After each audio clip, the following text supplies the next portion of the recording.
ଆସନ୍ତୁ ଦେଖିବା ମାନେ ଆମ ଦିଅଁଙ୍କ ପୋଖରୀ ମାନେ ପରିଷ୍କାର କରିକିରି ମାନେ ପୋଖରୀରୁ ମାଛ ଧରୁଛନ୍ତି ସମସ୍ତେ ମାନେ ସମସ୍ତେ ମିଶିକିରି ମାଛ ଧରୁଛନ୍ତି। ଆସନ୍ତୁ ଦେଖିବା କେତେ ମାଛ।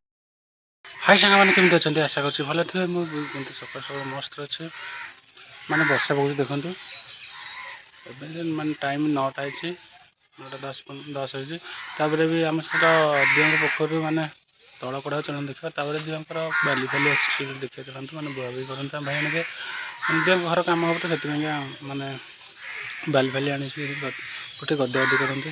ଏବେ ତ ବର୍ଷା ପକଉଛି ଦେଖନ୍ତି। କୁଆଡ଼େ ଆସୁଛି? କୁଆଡ଼େ ଆସୁଛି? କୁଆଡ଼େ ଆସୁଛି କିରେ? ସେଇଠୁ ପଳେଇ ଯାଉଛି। ଚାଲନ୍ତୁ ଆମ ବୋଉ କ'ଣ ଟିକେ ଦେଖିବା। ତାପରେ ଆଜି ସବୁ ପ୍ରକାର ଜିନିଷ ଦେଖିବାକୁ ପଡ଼ିବ। କ'ଣ ଦେଖିବା ଟିକେ। କ'ଣ କରୁଛୁ? ଆଳୁ ଭାଜୁଛୁ?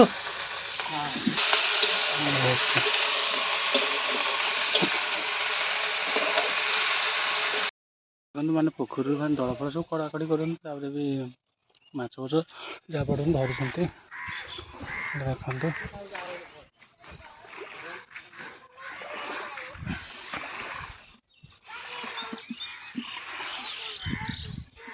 ମାଛ ଧରୁଛନ୍ତି ମାନେ ସକାଳ ଭିତରେ କେତେ କରିସାରିଲେଣି।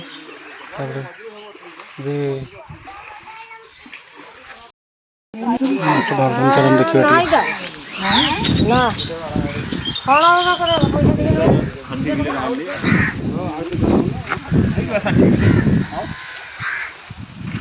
ମାଛ ଧରନ୍ତି ଯାହା ପୋଖରୀରେ ଥିବେ ତା ବାହାରିବ। ପାଣି ଗ୍ୟାସକୁ ପାଣିଟା ଫିଲ୍ଟର କରୁଛି। କିଛି ଛାଡୁନି ପାଣି ସବୁ ନିଷ୍କାସନ କରିକିରି ଆଉ ନାରେ ଫଳଟା ଛାଡ଼ିଦିଅ। ପାଣି ଫିଲ୍ଟର କରିବାକୁ ପଡ଼ିବ। ଜାଣିନ ତୁ ତା ପାଇଁ ଫିଲ୍ଟର କର। ନାଇଁ ସେଇଠି ଅଛି। ମିନ କାହିଁ କେତେ ପଡ଼ିଲେ ମିନ କ'ଣ ତମେ ଧରିଲଣି? ନା ମିନ ନାହାନ୍ତି।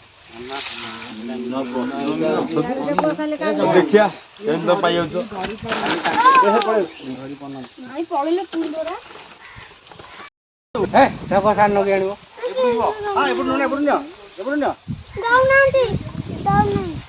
ଡେଇଁଲେ ସିଆଡ଼େ। ଭିଡ଼ିଓଟି କେମିତି ଲାଗିଲା ଆଶା କରୁଛି ନିହାତି କମେଣ୍ଟ କରି ଲାଇକ୍ କରେ, ସେୟାର କରେ, ପ୍ଲିଜ୍ ଚ୍ୟାନେଲ ସବସ୍କ୍ରାଇବ୍ କରିଦେବେ। ବାଏ।